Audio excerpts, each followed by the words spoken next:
Dans ce tutoriel, vous verrez comment j'ai partitionné mon disque dur externe pour y installer un clone de mon Mac. Pour ce faire, je vais dans le dossier Applications, Utilitaires, et je choisis Utilitaire de disque, qui va me permettre de partitionner mon disque en deux parties, une que je vais utiliser pour mon clone et l'autre que je vais garder pour du stockage. Je sélectionne mon disque dur externe qui pour l'instant s'appelle encore Yomega HDD. Je vais dans l'onglet Effacer, j'appuie sur Effacer pour effacer tout le contenu qu'il y a dessus. La confirmation, je confirme. Bien que cette étape est complètement facultative, elle prend que quelques secondes et apporte une sécurité en plus. Puis je vais dans l'onglet Partitionner pour partitionner mon disque qui maintenant n'a qu'une seule partition qui s'appelle Sans titre. Je sélectionne deux partitions.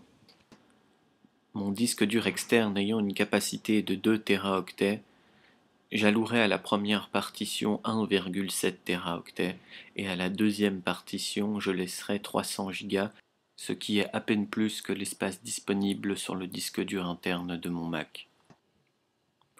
Après cette étape qui ne dure qu'une dizaine de secondes, je me retrouve sur mon bureau avec deux partitions, l'une appelée sans titre 1 et l'autre appelée sans titre 2, exactement comme je l'avais souhaité.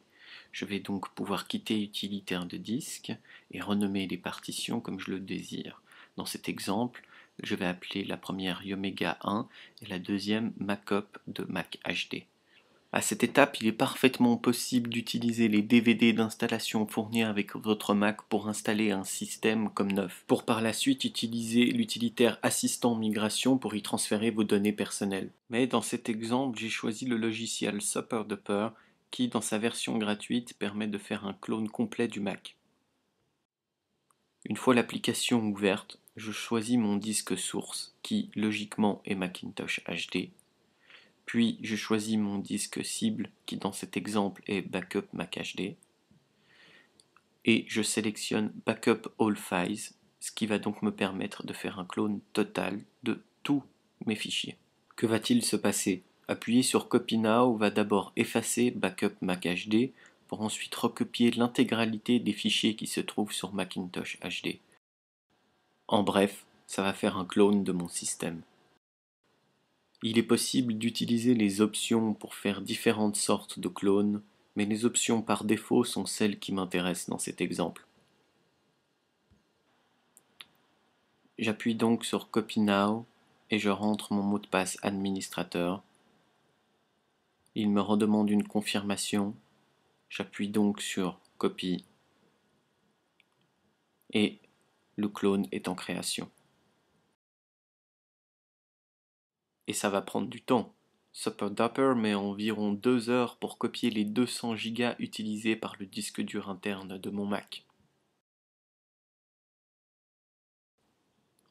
Le clone terminé et ayant renommé mon disque externe Backup MacBook Pro pour plus de clarté, regardons ce qu'il y a dedans. À gauche, j'ai donc mon clone et à droite le disque dur interne de mon Mac. Et on retrouve exactement 60 éléments à côté gauche et dans le côté droit. C'est donc bel et bien un clone. Dans mon dossier utilisateur, j'ai moi et mon dossier partagé. Et dans le dossier utilisateur interne du Mac, j'ai moi et mon dossier partagé. Il se trouve que c'est le logo de la petite maison qui se trouve sur Macintosh HD, car je suis présentement booté sur Macintosh HD. Mais ce qu'on va faire maintenant, c'est redémarrer l'ordinateur et booter sur Backup MacBook Pro, à savoir mon clone. Donc je redémarre, et au redémarrage, juste après le son, il faut maintenir la touche Alt enfoncée jusqu'à qu'apparaissent les petits logos du boot. Là, je choisis mon disque dur externe à l'aide du curseur en bas à droite de mon clavier.